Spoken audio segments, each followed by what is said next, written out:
Hello, everyone. Good evening. Well, it's not really evening here, it's still quite light. For those of you who do not know me, I am Claire Rothman. I'm a trustee of Technion UK. I am also a management consultant who specializes in advising on strategy for technology-related businesses. Since the national lockdown was introduced across the UK in March 2020, in response to the COVID-19 pandemic, cancer screening has been suspended and routine diagnostic work was deferred, and only urgent symptomatic cases prioritized for diagnostic intervention. The coronavirus has caused a crisis in our cancer care. As a Jewish woman who loves and admires Israeli science developments and their impact on the world, I'm extremely proud to be hosting tonight's event. When I learned in March that the British National Health Service had announced it would roll out capsule cameras to test for cancer, I felt proud. Tonight, you'll meet Rafe Navi, an alumnus of the Technion who headed the development of the PillCam capsule, and Professor Lawrence Lovett, who is one of the UK's top gastroenterologists. After their presentations, we will have a chance to ask questions from our speakers. So all of you can ask your questions by typing your questions into a chat box, which might be on the bottom of the screen or to the side, depending upon whether or not you're using an iPad or a laptop. And you can type your question at any point during the talk. And at the end of the talks, I will ask the questions on your behalf. The recording will be made of this evening's speaker, so if you miss any bit, you can catch up later, and it will be available later on this week on Technion's UK website. Thank you very much for joining us tonight, and now let's hear from Rafe Navi. Thank you. Good evening. I'm happy if I can share the screen with you. Okay. Do you see the PowerPoint? I hope you do. Okay, good.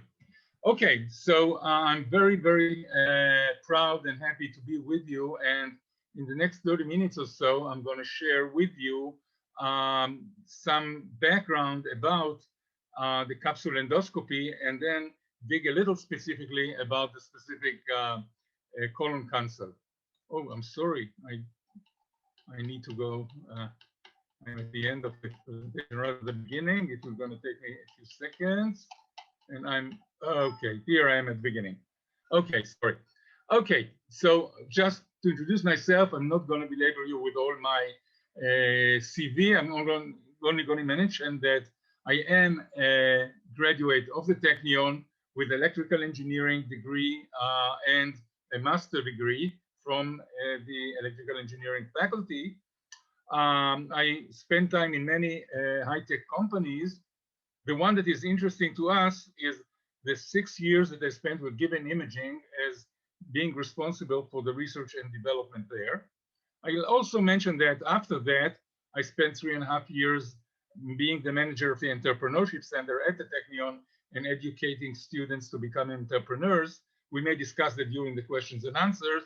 And currently, I'm a researcher at the Sam Neiman Institute, which is based at the Technion.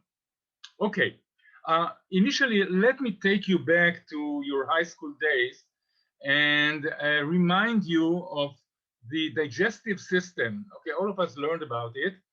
Simply, this is the system that the food is traveling through when you get it through the mouth initially, and all the way at the end through the rectum or the anus, it goes out of our body, okay? And the purpose of this system is primarily to extract from the food all the things that the body needs, namely the nutrients that the body could benefit in order to build its cells or in order to get energy, as well as the liquids that it should take. So this system has, first of all, a short pipe called the esophagus.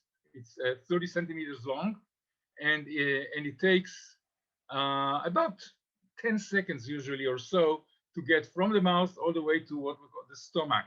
This is the stomach. The stomach is a kind of you know, a bag that is made of muscles, and it extracts and contracts a few times in a minute. And its job is primarily to crush all the solids of the food to make it so a pseudo liquid, okay, so it can travel through the rest of the system. And also it is inserting into the food a lot of acids that come from the surrounding of the stomach, so that it starts the process of processing food. From there, it goes to a short pipe of 12 inches. Okay, that's why it's called duodenum.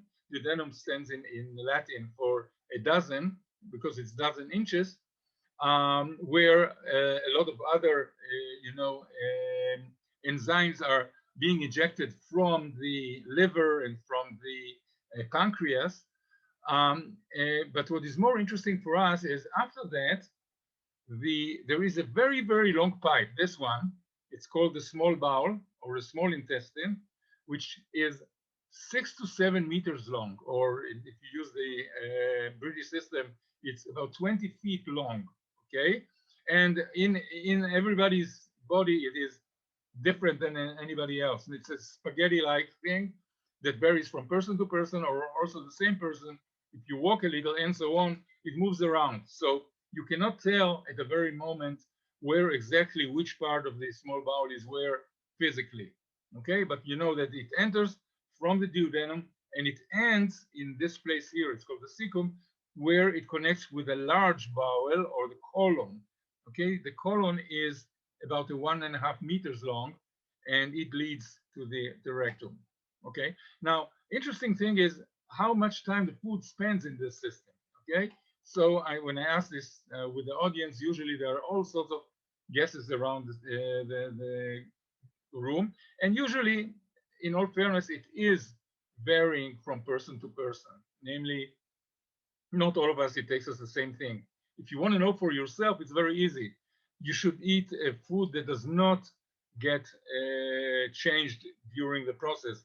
For instance, some corn, okay, you eat it, you remember when you ate it, and then you watch when it comes out from the other end. Okay, then you know how long it takes. Usually it takes at least a day, okay? So when I am in a party and I'm eating food and I'm saying, oh, I'm so full, I need to go to the bathroom, what I do in the bathroom is not getting out what I ate now, but rather what I ate probably a day ago. Okay, so this is the system. Now, why is that important? In a minute, you'll understand. The people who are treating the digestive system, they are called gastrologists or gastroenterologists, okay? And what they use usually is this tool here, which is called an endoscope. So an endoscope is a pipe of rubber, which is roughly 1.5 meters long. It's flexible. And within it, there are 3 channels. There's one channel that is illuminating, namely, there is a source of light on the one hand, let's say like a flashlight, and then it goes through fiber throughout this pipe, and it illuminates in the other end so that we can see what happens inside. The second one is the visualization channel, which is like, you know, your own eyepiece that, again, there is a fiber there that brings it all over to the eyes of the physician, like in this case where she has an eyepiece, but it could also be connected to a monitor on the screen so that the physician can see what the pipe sees inside the body on the screen. The third channel, which is the most important one in a sense, is what we call the working channel. There are a few metal wires in that channel, and with handles that you are operating on the external side, you can, you know, do all sorts of operations in the inside. And if you attach to it inside some mini tools like scissors or like a scalpel or anything else, then you can cut, for example, cut a polyp or cut a tumor, or you can take a biopsy, or you can release some kind of medication, or all sorts of other things. So this is a very, very, very powerful tool. And that's what the gastrologists are using. But there is one problem with it. The fact is it's only 1.5 meters long. So if you push it from the mouth, it can lead all the way through the esophagus, through the stomach and the duodenum, okay, which is roughly together almost 1.5 meters. Or when you push it from the other hand, it can go throughout the whole colon. But in the middle, this green thing that you see here, which is a small bowel, those 7 meters, you cannot reach either from the top or from the bottom. So if you go back now 30 or 40 years back, this has been the situation. So imagine that you are a gastrologist and I'm coming to you and I'm complaining that I have a bellyache or diarrhea or constipation or bleeding, whatever it is, okay? What can you do? Okay, you can try with the endoscope from the top, or you can try from the bottom, and you try to find what is the source of my problem. But if you do not find either from here or from here, at those times you would be clueless, and it's very, very frustrating. So 30, 40 years ago, the small bowel has been unreachable either from the top or from the bottom. And when there was a source of problem in it, okay, then the physician wouldn't know what to do or how to do it because they could not visualize or in any other means find out what's going on in here, okay? And this is the background for the invention. So back in 1982, in Boston, a good friend of mine, Gabi Idan, who was a missiles design engineer in Rafael in the Armament Authority, was spending his sabbatical there. Now, I don't know if how familiar you are with the system in the US, but there are those condominiums or those complexes where you rent an apartment for a couple of months, for whatever length you want, okay? And it's very, very convenient. And what is nice is during the weekend, they have what they call happy hours, where you can get, drinks, you can get munchies, sometimes barbecue, whatever it is. And a lot of those temporary residents are getting together for a social kind of event. So interestingly enough, in such a happy hour event, he met with Dr. Eitan Skapa, who is a gastrologist from Asaf Harofeh Hospital. And as they were chatting, Eitan told him this problem, I'm a gastrologist and I'm so frustrated because I have these patients that I cannot tell what they have inside because I have this, big black area of this 7 meters pipe that I cannot reach, I cannot visualize. But you are an engineer, stop thinking about it. And Gabi did, okay? And I don't know if you know the term eureka. Eureka, the term was coined by Archimedes. Archimedes is a Greek scientist. And the story tells about the fact that he went into the bath and he suddenly realized that the water being displaced is exactly equivalent to the volume of his body that got in. And it caused him to coin his what is called the Archimedes law, that is none of our business. But because he was so excited about his revelation, he got out of the bath and, naked as he was, started running through the streets of Syracuse and crying, "Eureka, Eureka!" Ever since, we call this Eureka, this magic moment when something dawns on you, some breakthrough idea that you didn't think of. So Gabi had this breakthrough idea. Now, what was this idea? He said the following: I am designing those missiles, you see one on here on the top, that hover over the terrain and they take pictures. And after they take the pictures, they transmit them to the ground station, and then in the ground station they decide what to do with the data that they got there. Okay. Now imagine I take this 3 meters long missile and somehow I shrink it 100 times so it fits in 3 centimeters or even less, maybe 1 inch. Okay. And then it is in a size that somebody can swallow. It will travel through the body like the food does naturally. You don't need to motivate it. You don't need to do anything. Just let it proceed like the food does. Let it take pictures, transmit them in real time to some recorder that the patient is going to carry on his belt. And here we have pictures that the physician can look at and then find out what's going on internally there. Okay, maybe the person has an ulcer, maybe he has a tumor, maybe he has some bleeding, maybe he has God knows what. And based on that, they can decide whether there is a need for a surgery or a diet or do nothing, whatever. Okay, so this was the breakthrough moment when he thought about this, you know, translation from thing he knew how to do and so on to something new, the same principles, the same parts almost. Okay, you see here like a sort of a comparison, but 100 times smaller. Now that was, if you remember, 1982. Well, I have a whole presentation that describes why between then and 1998, and then 16 years later, Gabi wasn't able to do much with it.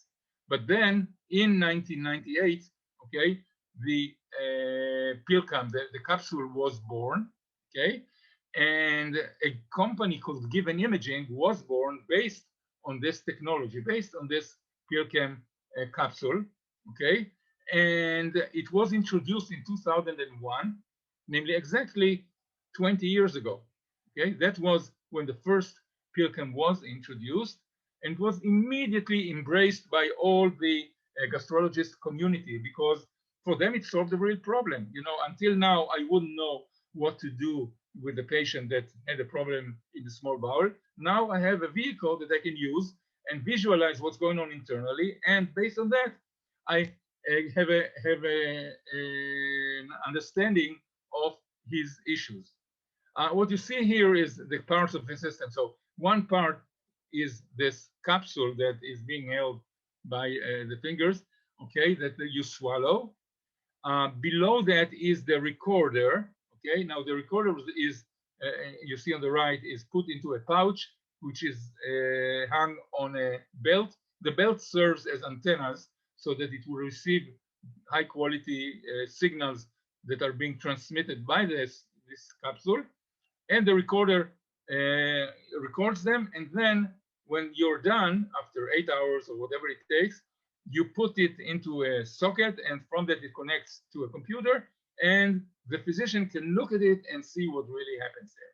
So that's basically the system. So by the way, I attended hundreds of such procedures, and it's very, very simple. You get this very old lady, you know, 80 years old or whatever, going into the clinic, and you mount on her belt, on her body, the belt.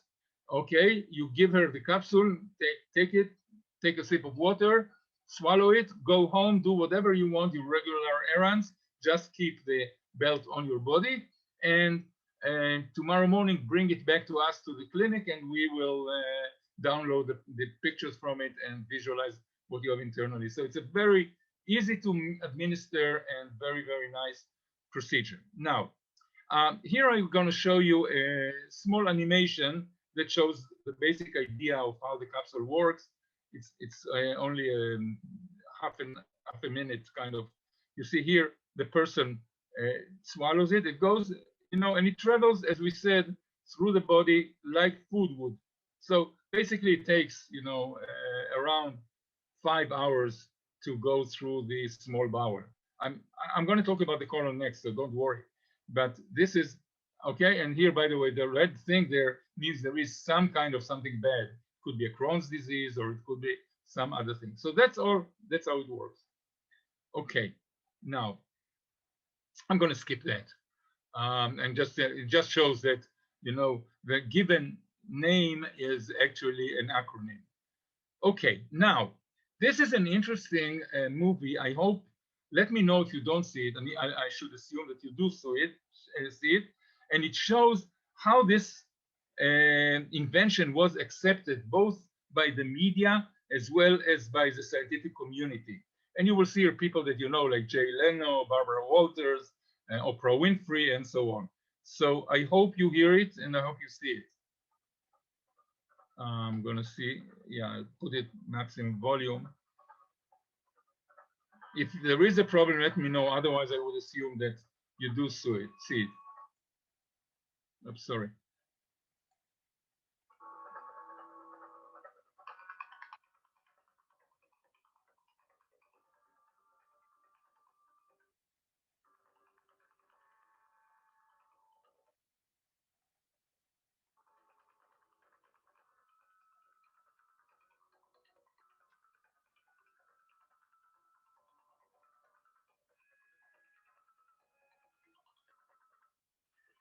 Amazing story. The camera is falling up into a pill. This is called the wireless capsule endoscope. Amazing new way to detect cancer and other diseases. It's easy as swallowing a pill. This is no bigger than one of my vitamin pills. It's the last frontier in the brave new world of medical technology. The camera that you swallow. Originally designed as an optical guidance system for a missile. For now, the pill works best in the small intestine. 21-foot section between the stomach and the colon, an area doctors cannot reach, but the device is now used to find ulcers and tumors. Here's how it works. It travels through your stomach and intestines, giving doctors an inside view of the digestive tract. Every few decades, there is a major breakthrough in technology, and this is one of them. I think this is remarkable. I think this is one of those things that changes the face of medicine. Traditional endoscopy, where really the maximum amount of is maybe about a third of the way. So we've really been limited in our ability to image the small intestine. But it's very, very good in a small bowel, probably better than anything we have at the moment. Most important about this, other than the fact that we can now visualize an area that we couldn't see very well previously, it's very non-invasive. It's going to make patients' life a great deal better. A lot of fun, very exciting. It's a huge deal. The pill could one day be an alternative to the current endoscopy exam. No, instead of getting the colon probe, you know, okay. Truly astonishing new technology. It could one day replace some of the dreaded scoping that is nevertheless so important to saving lives. Yeah. Just before Sharon swallowed the camera, she admitted worrying all night about the size of the pill. Wow. Take this pill. Take this pill. First patients say a more pleasant alternative until now. While the capsule is in down, a camera in a pill swallows it. Morning. Richard Dufresne. It's like a godsend, really. A blessing. What's a better now that they have in a year? What is? I don't know what I had done. The capsule camera saved my life. The camera you really won't believe. So you're not going to believe this. It's a fantastic development. Isn't that amazing? What is the world coming to? I wouldn't have thought it could be done. What do you feel the pill did for you? Saved my life. Wow. Okay, just one thing to mention. I usually don't mention it. I don't know if you've seen there was Dr. Paul Swain from the Royal London Hospital. He was insisting that always he will be the first to try every new capsule. So he was a very good friend of given imaging in the early days. Okay, I'm going to skip that. I just show you that actually what the physician sees on his screen is more like a regular, video player. It has play, it has fast forward, it has rewind, it has pause, and so on. And also, you could have text thumbnails. So if there is something interesting somewhere, you click on it, and then you have the thumbnails that you later on can go back and analyze further, or you can extract that and put it in your medical report, and so on and so forth. So it is a very convenient tool for physicians to visualize what's going on. Okay, just if you wonder what happens in our bellies, so this is a very, very short clip of a normal, small bowel.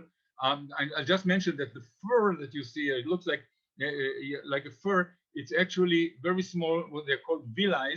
They are the ones that are sucking from the food the nutrients. Okay, so here you see a travel of about a few seconds through the small bowel that has been seen by such a capsule. And the physician knows that this is normal. There is nothing pathological here. Okay, so in a minute here, it's almost done.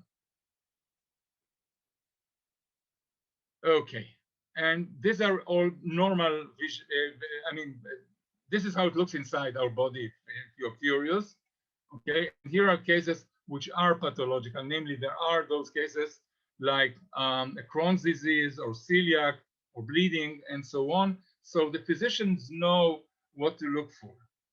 I'm going to skip that. Okay, now, up until now, we talked about the small bowel. Now, there is the colon, okay? And actually, what we're talking today in the NHS program is about the colon and not about the small bowel.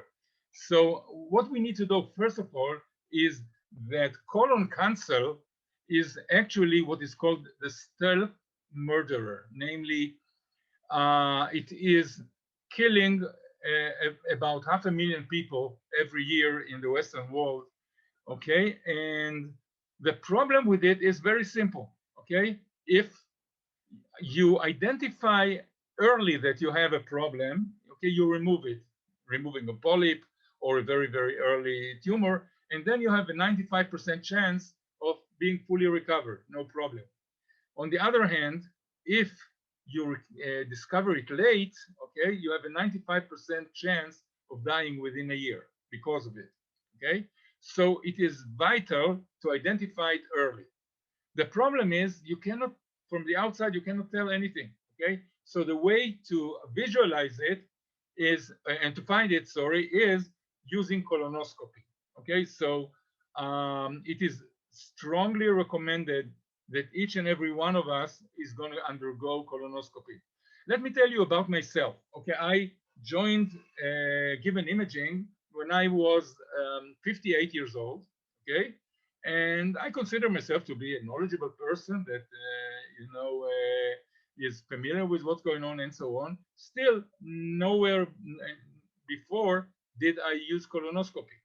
Now, 2 months after I joined the company, I said, okay, I need to try on myself a product. So I swallowed the small bowel capsule, and it was a piece of cake, and everything was fine, no problem. A month later, I swallowed the colon capsule, and then when we looked at the tape, or at the clip of the video, okay, I saw 3 polyps, including one polyp being larger than 1 centimeter diameter, which is a very large polyp. So immediately, 2 weeks later, I went to colonoscopy. It got removed. It got analyzed. Luckily enough for me, it was not, how you call it, it was benign. It wasn't malignant. Okay, but it could have been. And again, if I wouldn't have joined Given, it would not have crossed my mind to do a colonoscopy. So in a sense, it could have saved my life, especially if it would have been malignant. Okay, so my recommendation to each and every one of you, if you are above the 50 years old, okay, you can get colonoscopy as part of your insurance system. Okay, it is covered, and you better do it. If you don't have any history on yourself or on your family, it's enough to do it every 5 years. If you do have history, usually it is recommended you do it every 3 years. Okay, so far I'm not talking about the capsule. I'm talking about colonoscopy. Okay, now the colonoscopy is doing wonders. Okay, and its specificity and sensitivity is above 90%. Sensitivity means that if you have a tumor or a polyp or whatever it is, it's going to find it. So you have a 90% and more chance of finding pathology if it exists. Specificity means that it doesn't exist and you think it exists. Okay, so we have 90% chance that if it says that it doesn't exist, it doesn't exist. Okay, but without belaboring you too much, I'm sorry. Then I say you better rely on colonoscopy because it's very, very reliable. Okay, now actually here there is another movie that shows the colon procedure. I'm going to take you through the middle, okay, which is notice. I mean, in a minute I'm going to explain some differences between the small bowel and the colon. Okay, but basically it's very similar.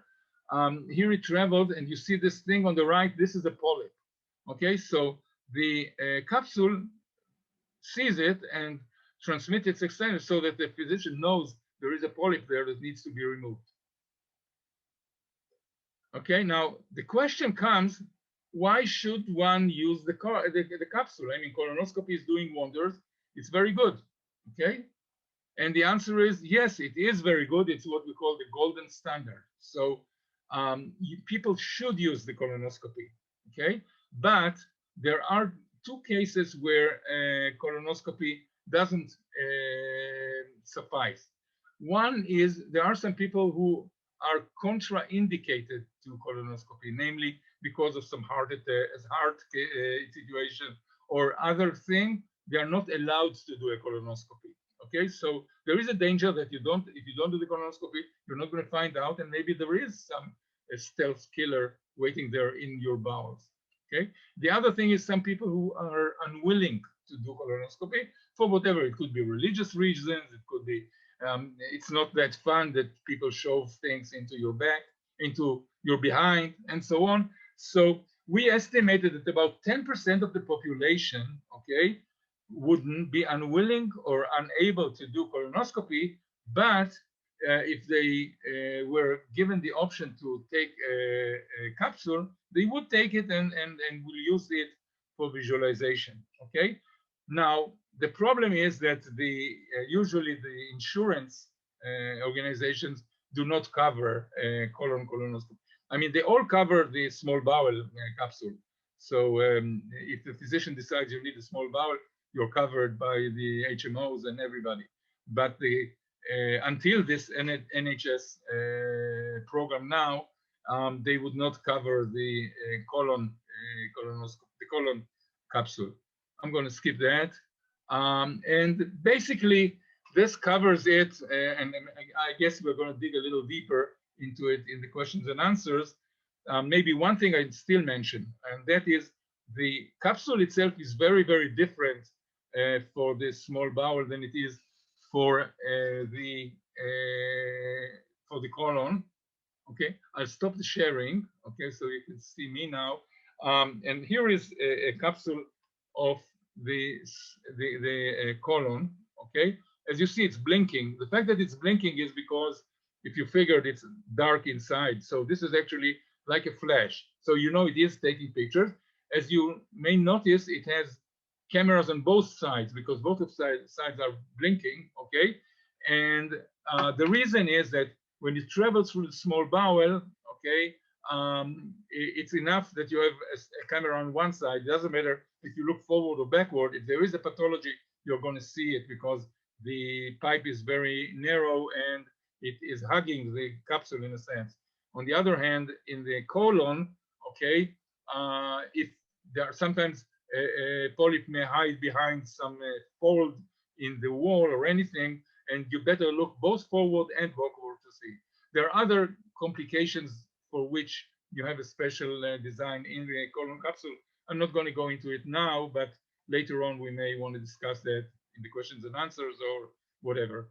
So this is going to be my spiel for the time being, and I turn the microphone back, I guess, either to Claire or to Professor Lovat. Thank you. Thank you very much. And now over to Professor Lovat, who will be talking through a few items as well. We look forward to hearing his talk. Thank you.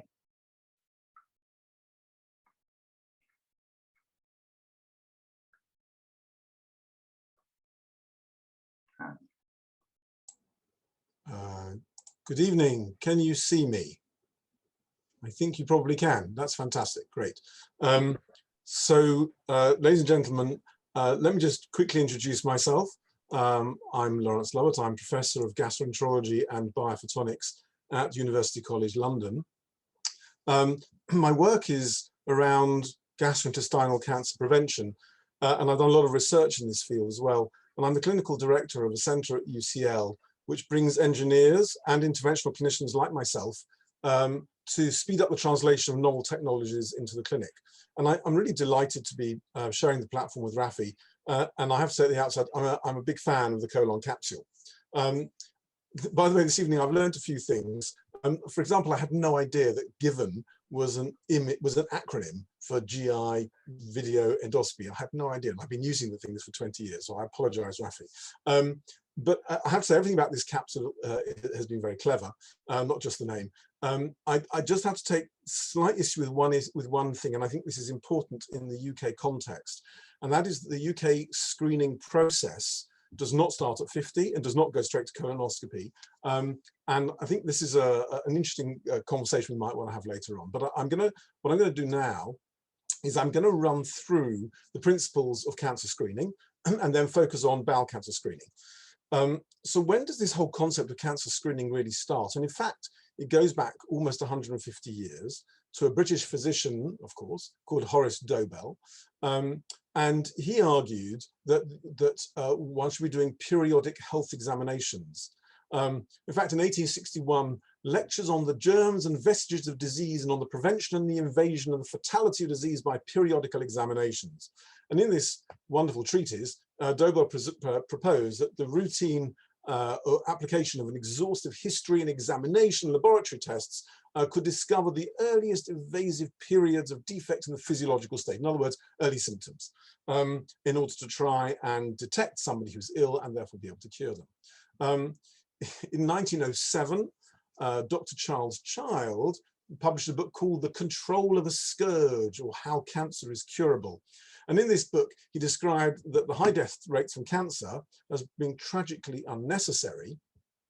And the argument was that early cancer has no symptoms, people are lulled into an entire absence of symptoms, into a sense of security. And of course, the point was early diagnosis was key, and this was based on detection of early symptoms. And by the 1920s, and it's 100 years ago now, periodic health checks had actually become standard and were backed by the American Medical Association. But they were really, over the next 30 years or so, they were really large-scale health campaigns directed at early cancer detection for the Pap smear, which of course is cervical cancer, and in clinical and self-breast examinations for breast cancer. Later on, it turned out that self-breast examination was actually a rather bad thing to do, but at that point, nobody knew. And death kills was the sort of frequent slogan. Now, many of you are probably aware that in the UK, we have what's called the 2-week wait cancer pathway, the rapid diagnosis pathway. If a GP thinks that a patient may have signs or symptoms of cancer, they can refer them to their local hospital under this rapid pathway. But what you may not know is that of all the patients who are referred, in pretty much every single cancer, only between 3 and 5% of patients actually have the cancer in question. So this is quite a serious issue.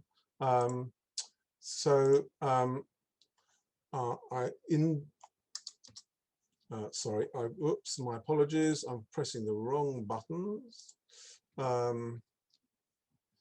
So in the 1960s, the World Health Organization came up with 10 fundamental principles for screening.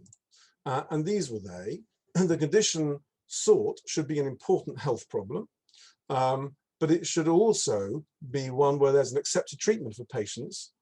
So it's not good enough to have something that might kill you, which you can detect early. If you've got no treatment, and if you've got no facilities for diagnosis, number 3, then you really shouldn't go around screening for it. There clearly should be a recognizable early symptomatic stage, a suitable test or examination. The test should be acceptable to the population.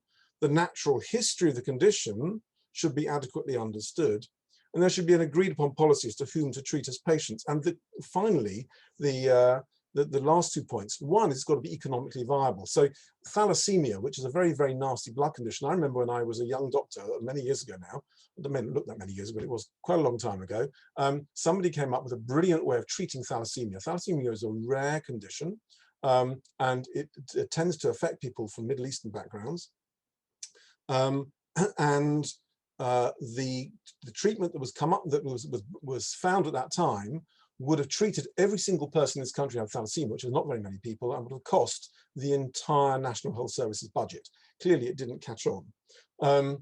However, things are changing, and in fact, there are now treatments that are available for thalassemia. But the last point here is that case finding should be a continuing process and not a once in a lifetime event. In other words, you're going to have to keep doing it. So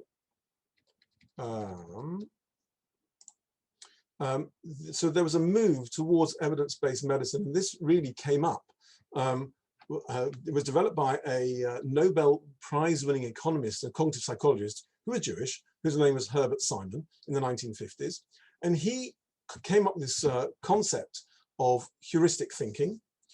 He suggested that people want to make rational choices, but we are limited human beings. We can't take in all the information and make decisions correctly. And this led in the 1970s to psychologists you may have heard of, even more famous perhaps, Daniel Kahneman and Amos Tversky. They presented their research on cognitive bias.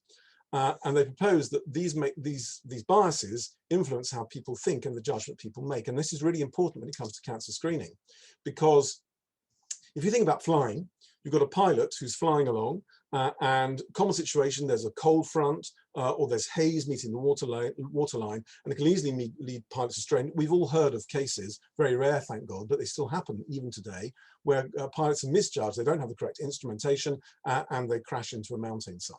And for that reason, systemization of cancer screening has become really important over the last 50 years. And use of instruments to do so have become really, really powerful. And because there are biases. And what are the biases? Well, the first bias is healthy volunteer bias.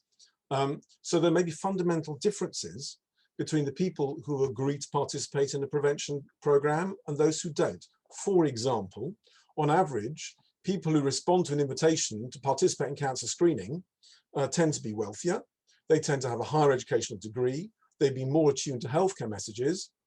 And so they, for example, they exercise more, they smoke less, and they drink less, and of course they tend to live longer. And you can think that this makes a lot of sense in the COVID vaccine example, where we know the people we are struggling to get the vaccine to are people who are less wealthy, who come from poorer backgrounds, and actually the ones who are most likely to get sick with COVID.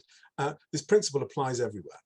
But the idea that the healthy volunteer effect can mislead a clinician into believing that early detection leads to better outcomes for patients is an important one.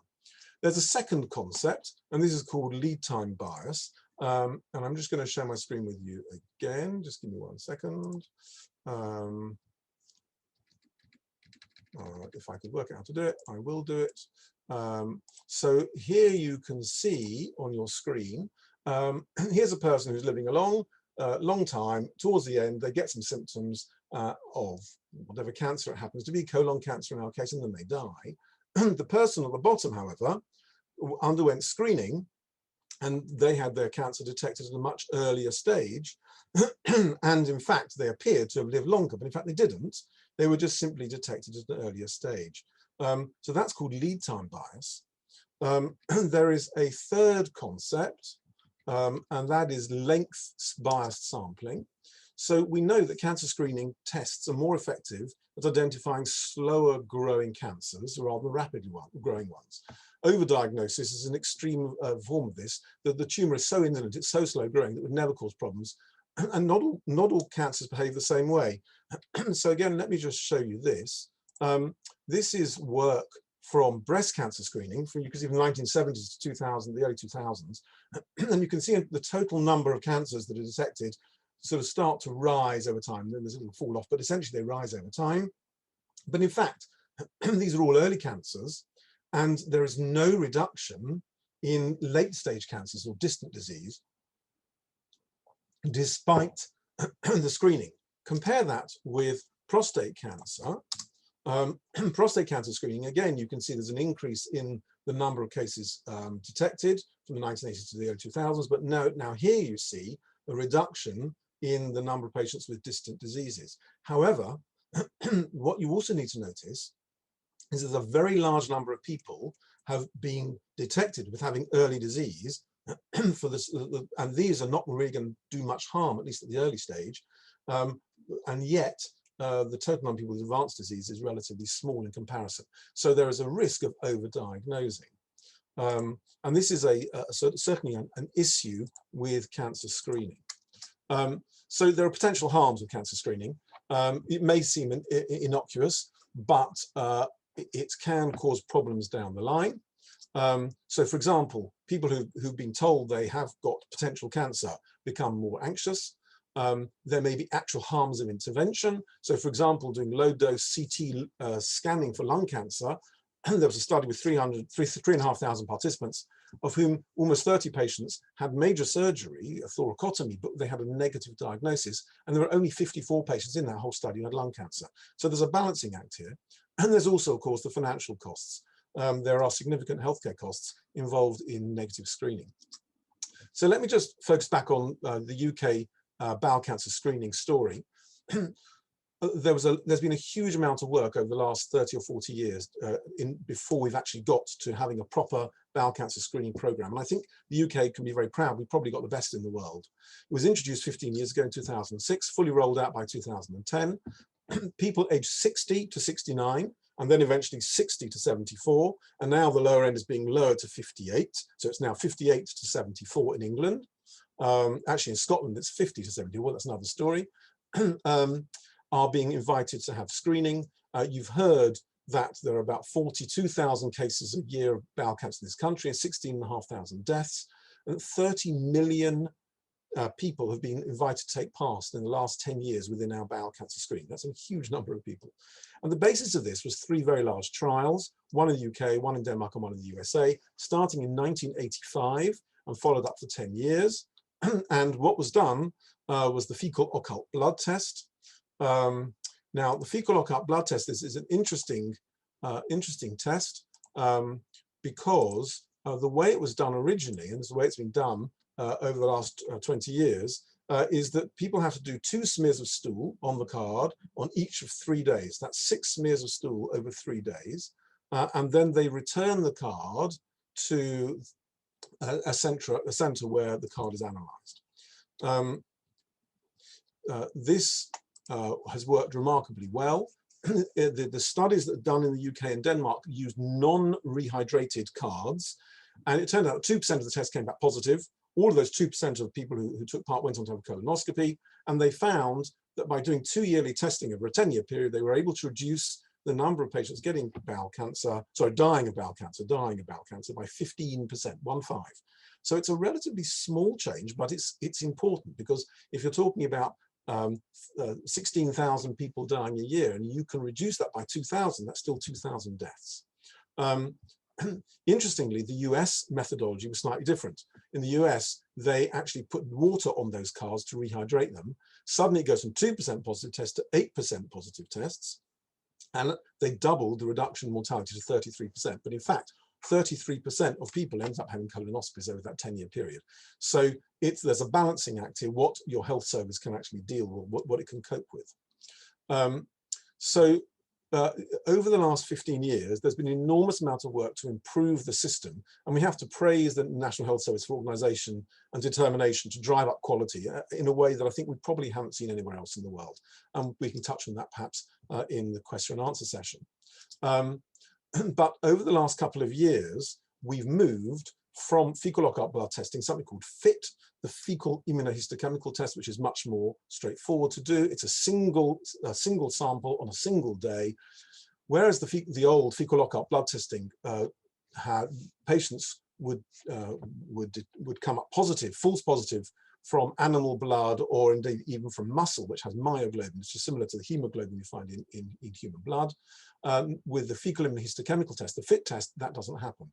Furthermore, the FIT test is very precise. You get an absolute number.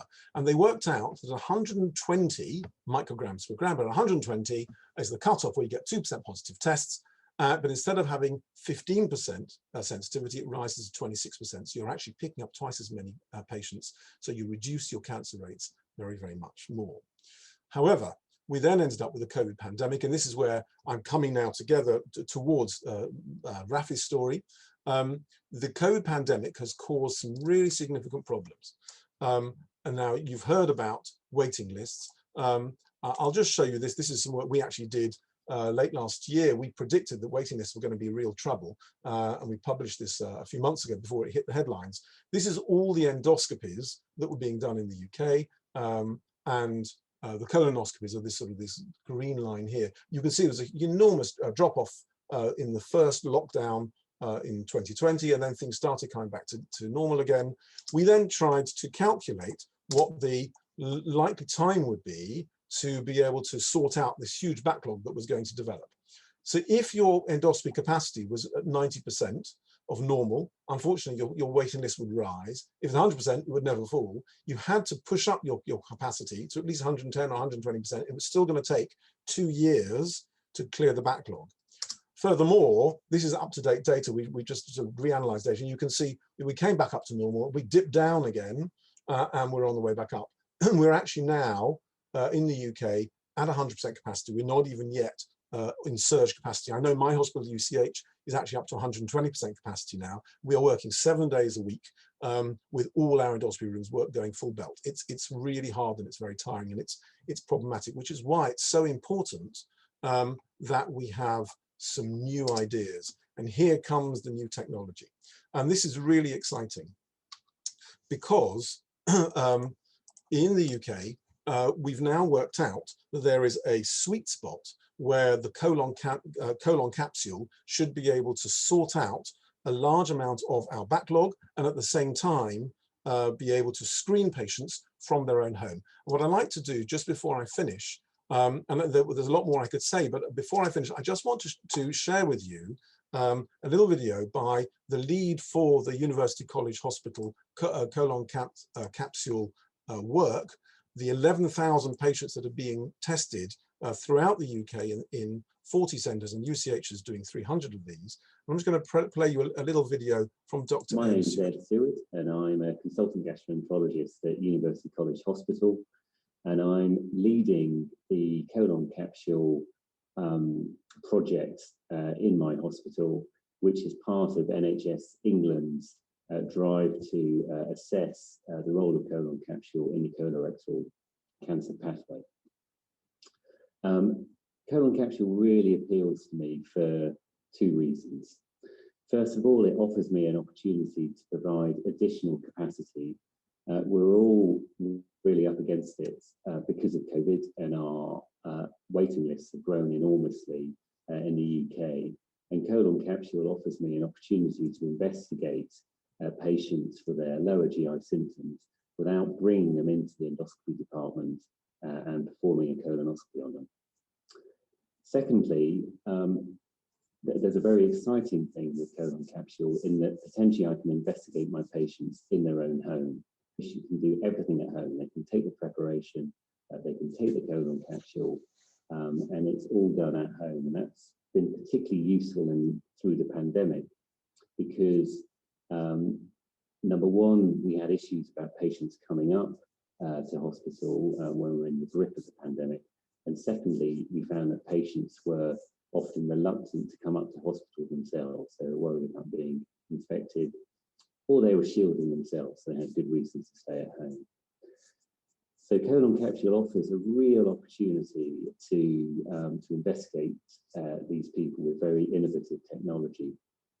For the patients with relatively low risk of finding polyps or cancer, colon capsule is perfect because it's got sensitivities that mean that we are reassured that if the colon capsule is normal, we're not missing anything significant. And it gives the patient often really the best possible experience. And there's data to demonstrate that patients prefer this over CT colon or colonoscopy. So really, it's a test that fulfills a need in our patient group and allows us to examine them non-invasively and provide both us and the patient with reassurance that there's nothing significant going on inside their bowels. Thank you very much.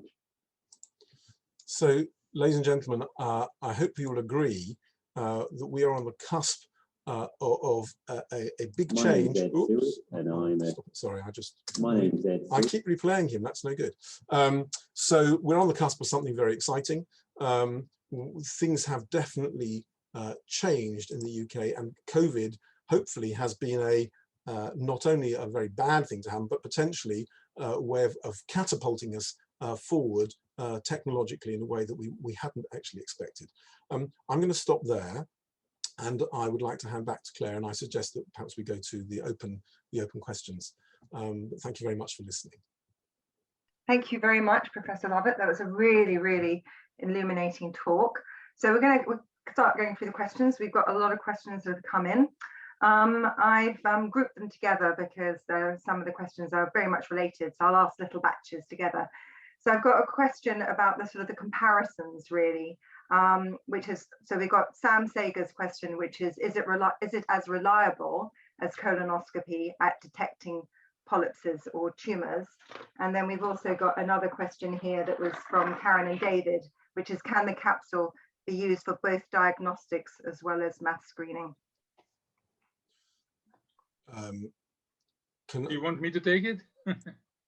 Rafi, Yes, go. please. Yeah, whoever. Sure. Yes. Okay. Great. Thank you.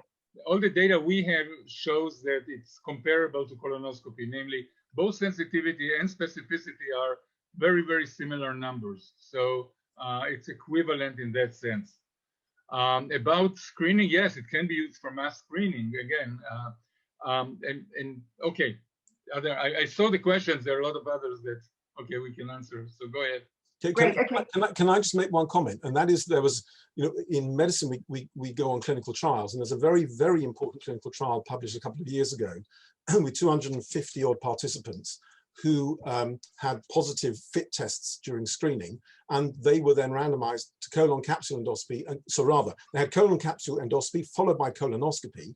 And in fact, where the colon capsule endoscopy was complete, it turned out to be better than colonoscopy for large polyps, the ones more than 1 centimeter that Rafi's talking about. So it actually, we have really hard evidence that in our population, it works. The issue was, and I think there's a bit that we need to talk about, the fact that it wasn't always complete. And that's an issue around bowel preparation, which is a complex but important area, which Rafi and I both have been chatting about before this meeting. Yeah, just a comment that, I mean, I personally underwent about 10 procedures of colon capsule. And really, the thing that really is annoying is this bowel prep. And it's comparable to the one in colonoscopy, because a lot of people ask about it. So unfortunately, we cannot avoid it, because you need the colon to be clean, and so you can visualize, and also free, so it can move freely. So unfortunately, this is with us.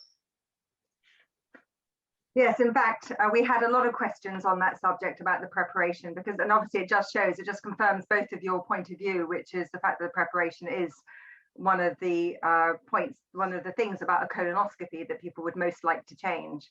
Right. And really, we had, I don't know, we had about 6 questions on the same subject. Yeah, even naming the Mobi prep by name. And yeah, so basically the answer is that it is exactly the same preparation. Not exactly, but comparable. Comparable. Yeah, it's not exactly, but I'll tell you. So here's a little idea of what might be coming in the future, and this is also quite interesting. As we're moving into the world of artificial intelligence, it's becoming increasingly possible to interpret the capsule results in real time. So as the patient is having their capsule, rather than spending it for the physician and having to look at it afterwards, we can envisage within a year or two, the artificial intelligence being good enough to detect as the patient's having it, they've got a polyp. And therefore, what could happen, just imagine this, the patient's having their colon capsule, they get a phone call from the hospital, oh, we think you've got a polyp. You've already had your bowel preparation. Don't have a second one for the colonoscopy you're going to have next week. Come today, and we'll do a colonoscopy today to sort out your bowel. And that is entirely feasible, and I think may be coming in the next few years. Really exciting, novel approaches that we've just never seen before. Great. Okay, so the other one, there are a couple of questions on this, which is reusability. We've got a question here from someone who's anonymous, which is, are the cameras reusable? And if they are, how do you disinfect them? And then another related question, which is from Joan Lipkin Edwards.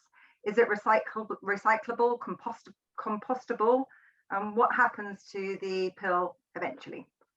Let me take that. So no, they are not reusable for three reasons. The first reason is it's very difficult to reuse them because actually there is one country in the world where people were asked to bring back the capsule, and that was in Japan. And you know, Japanese are very obedient and disciplined. Still, only about a quarter were able to retrieve it and bring it back. So it's not easy.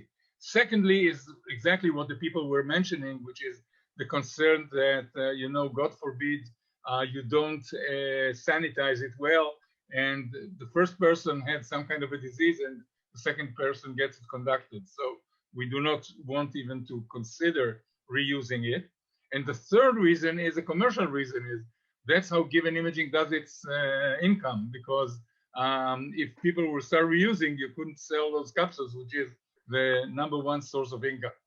So no, it's not reusable. They, you know, they go to the trash like many other things go.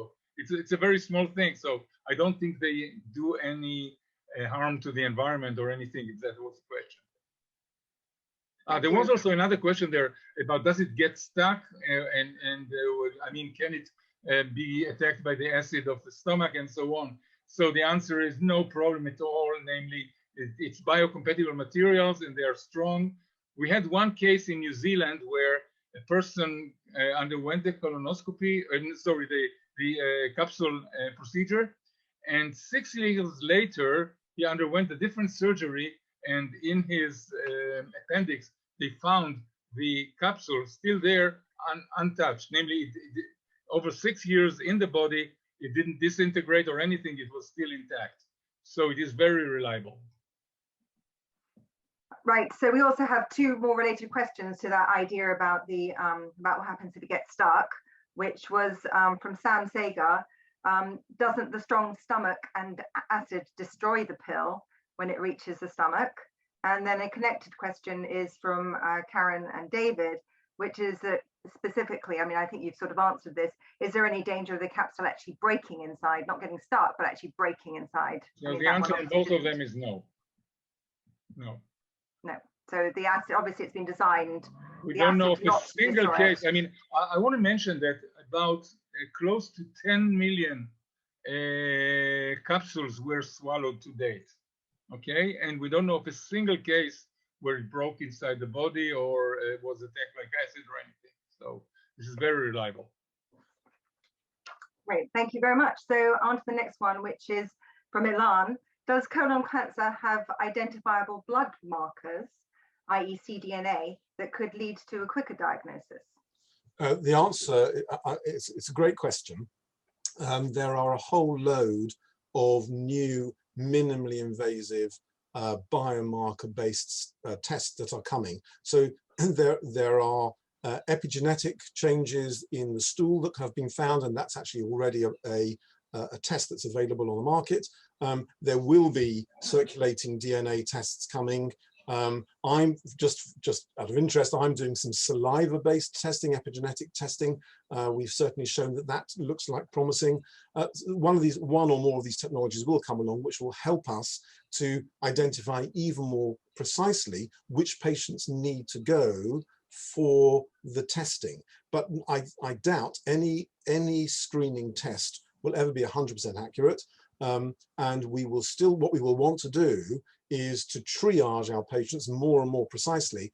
And one of the things that perhaps is not necessarily clear to the audience is that this colon capsule actually works in symptomatic patients. So we're talking about symptomatic patients now, not just for screening. And that's a whole new area that we haven't really talked about. But there's screening, but for symptomatic patients, we may be able to get away without doing colonoscopy, and it's great. It's wonderful for the patients and it's good for the doctors, I have to tell you. Thank you very much. Right, we've got a question from Eve. How sophisticated is the miniature camera, and what powers the camera? I suppose connected with the fact that you're quite happy for the camera to be just flushed away or destroyed, is really, you know, the cost of it as well, which is actually my addition to Eve's question. Okay, it is very sophisticated. Actually, it takes. I mean, I had a team of 50 engineers that their job was to all the time improve the performance of the capsule and make it more reliable and so on and so forth. And it has both mechanical as well as optical as well as electronic challenges, which it's a whole lecture how to describe that. I'm not going to go into it. It is powered by 2 batteries that are inside the capsule. Actually, the batteries takes the most space of the whole capsule. Rafi, I think it would be really helpful just to explain something you told me, which I didn't realize about the capsule, and that is how it alters the number of photographs it takes. Can you just explain that a bit more to the audience? I think it's really fascinating. Okay, well, so now I'm talking about the colon capsule, okay? I mean, the small bowel is very, very simple. In the colon, as I mentioned, first of all, there are 2 cameras on both sides because you need to look forward and backward so you don't miss a polyp. The other thing is the peristaltics, namely the movement in the colon is very erratic. It may sit in one place for half an hour, and then within 20 seconds or so, it can pass, you know, half a meter or something like that. So it has 2 regimes. One regime is 2 pictures per second. And then when it senses that there is suddenly a move, okay, namely it starts running, it immediately switches to the other mode where it takes 20 pictures per second. So that it is not going to miss any pathology, even though it moves very fast on this terrain. So this is unique to the colon capsule. Thank you. I've got a question which has come from, I think, someone in Israel. They've written their name in Hebrew, and I think it's Colin Lassie. And the question is, why isn't it not available in Israel? Colonization. It's not available I mean, the colon capsule is not available anywhere in the world. Okay, unfortunately, no, sorry, it is available, but nobody is willing to pay for it. Namely, if you look at how the system works, okay, you need the insurers, the HMOs, to pay for the procedure. Okay, so the small bowel is covered in Israel and everywhere by the HMOs. The colon capsule, because you have the alternative of colonoscopy, is not covered by the insurance. Okay, neither in Israel nor anywhere. But if the NHS 11,000 patient study concludes that it works, which I think it will, I think you'll find that will change. And in medicine, you need more and more and more levels of evidence. It's not just enough to show that it's a good test. You then have to see where it fits into all the hierarchy of all the other tests. And that's what we're doing in the NHS at the moment. So the UK may be a leader in the world in this sense. Yeah, we often are.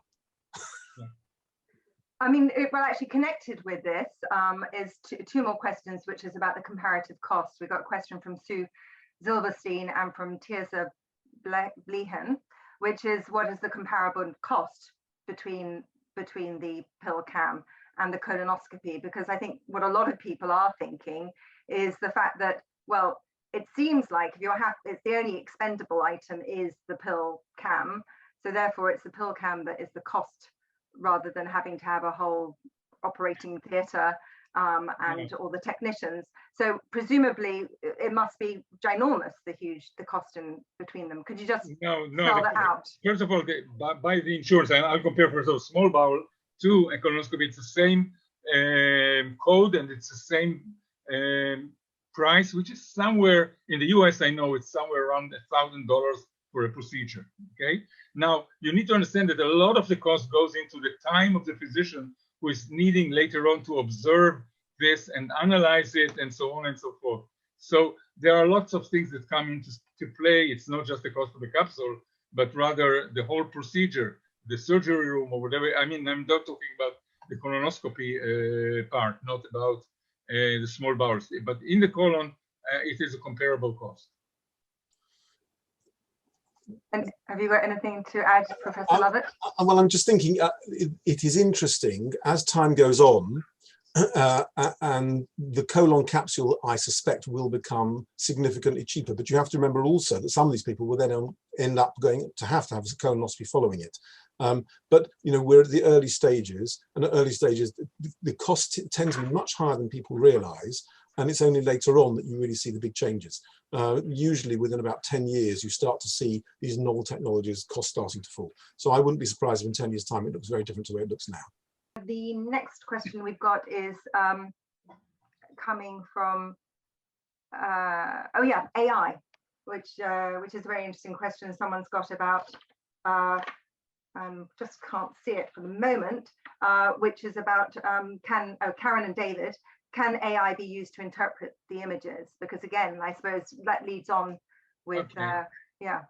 I'll take that one, because actually when you think about it, the procedure itself takes somewhere around 6 to 8 hours, okay? Now, you don't want the physician to look for 6 or 8 hours on the screen, right? I mean, eventually he should only spend about 15 to 20 minutes on it.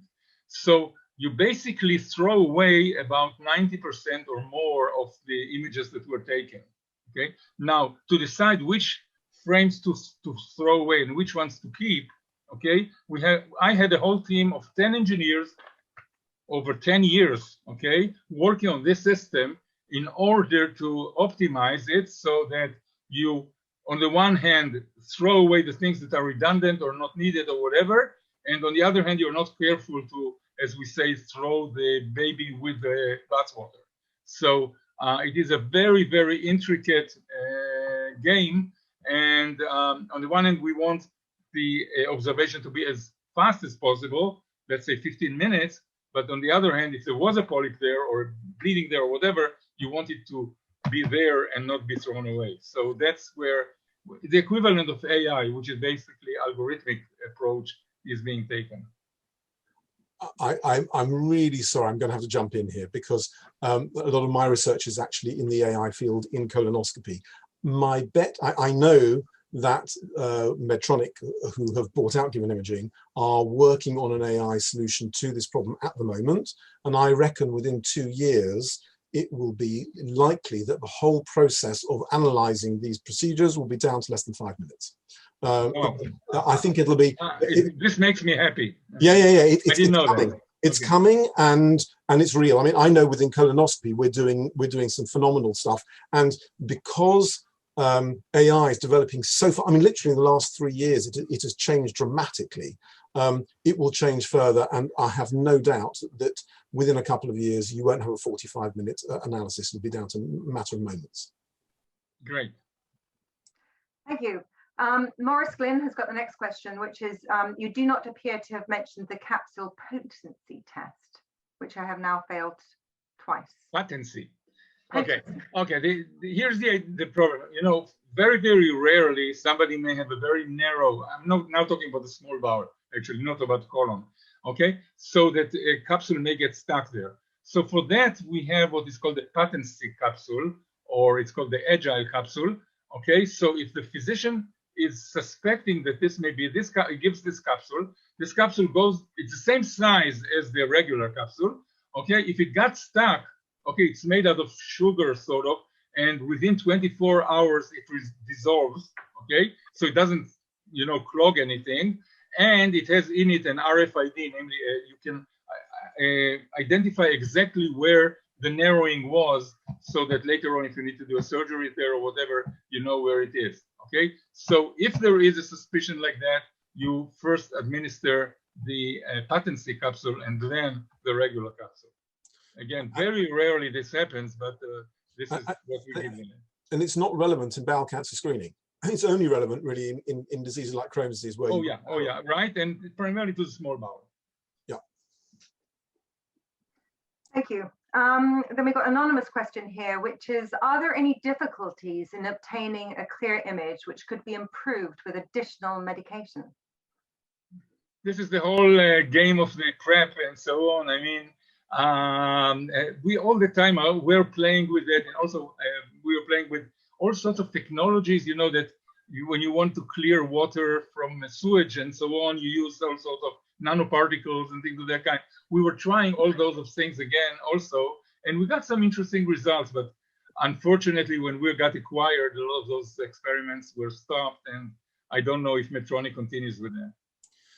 Certainly within the NHS, there's a lot of interest in what is the best bowel preparation. We currently have 3 stages to bowel preparation. In fact, in the NHS study, there is no standardized bowel preparation, which is sort of one of the weaknesses of the study. It's whatever people feel is appropriate in their hospitals. But clearly that is an area of ongoing interest because, yeah, we all know that's an issue. Yeah. Interesting, thank you. Next question is Marvin Lewis, is how many centres in the UK are currently involved in using the capsule as an investigation? 40. 40. Yeah. Thank you.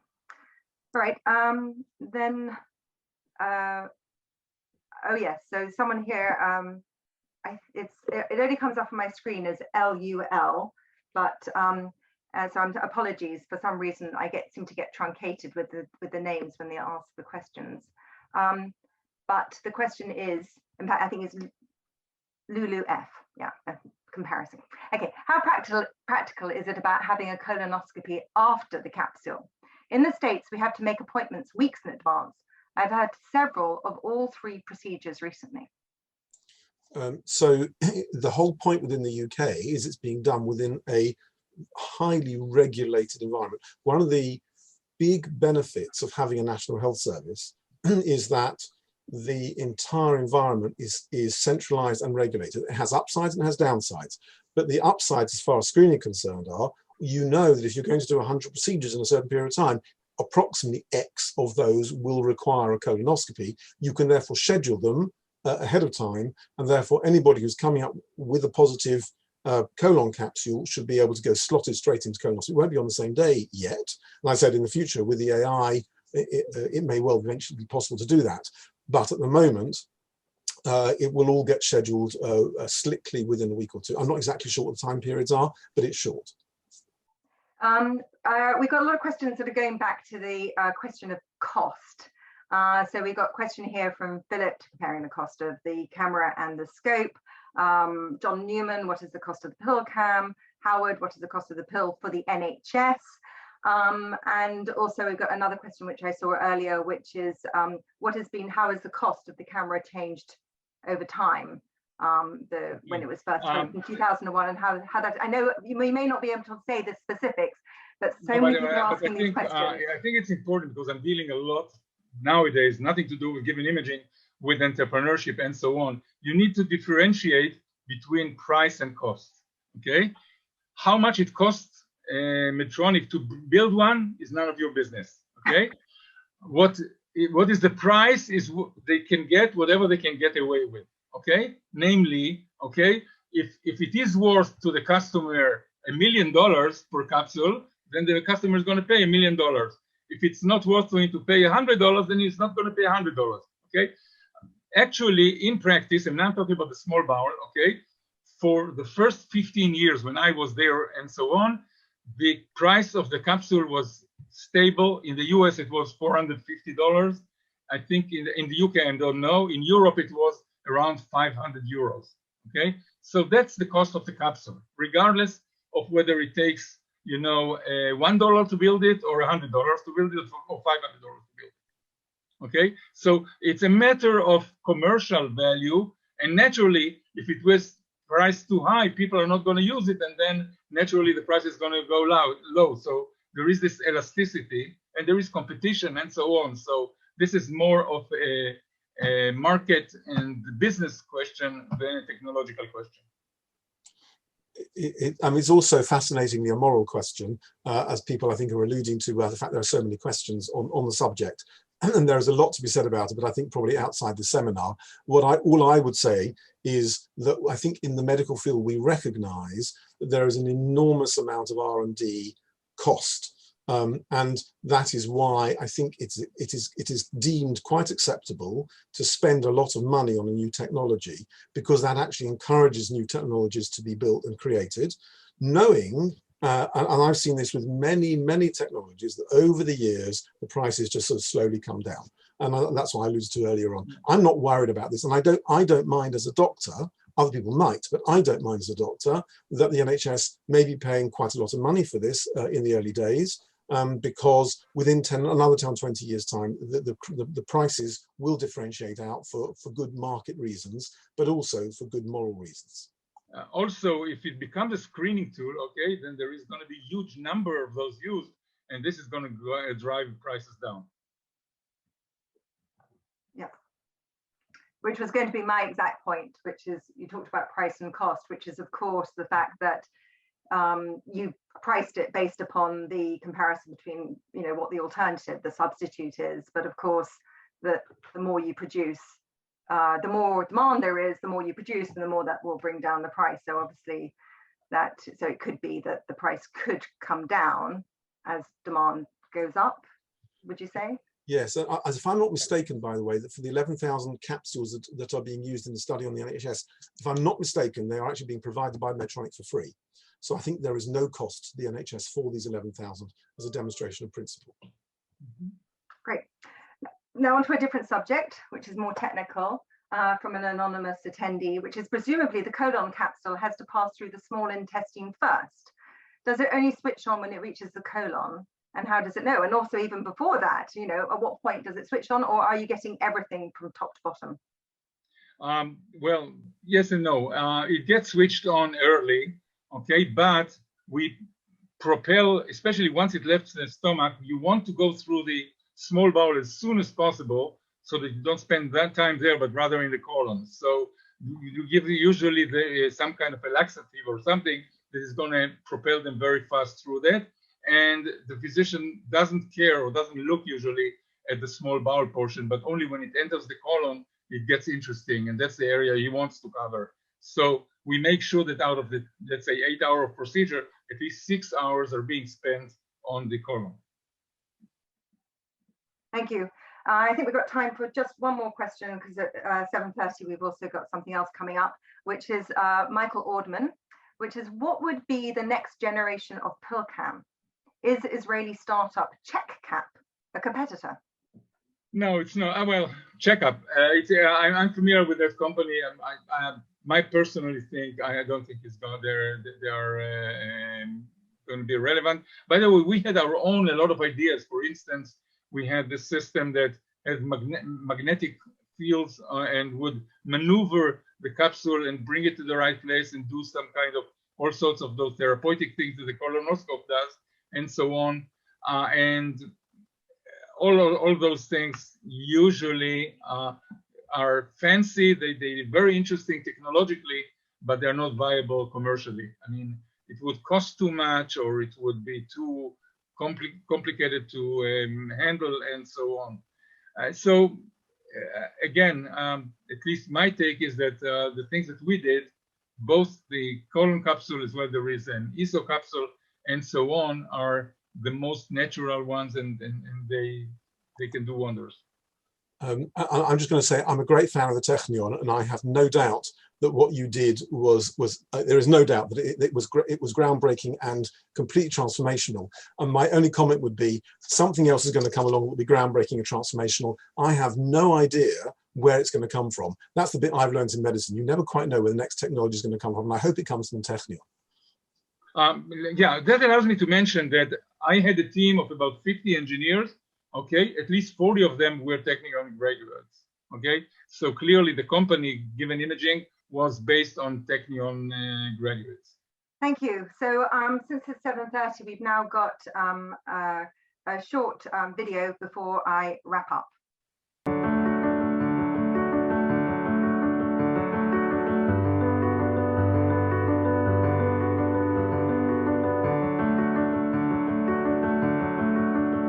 I'm Tony Bernstein, and I have been associated with Technion UK for over 20 years.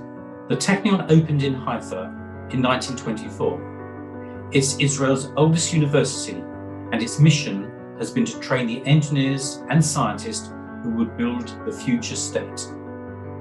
Now, with 4 Nobel Prize winners, is one of the world's foremost science and technology institutions, and it's changing the lives of people across the globe.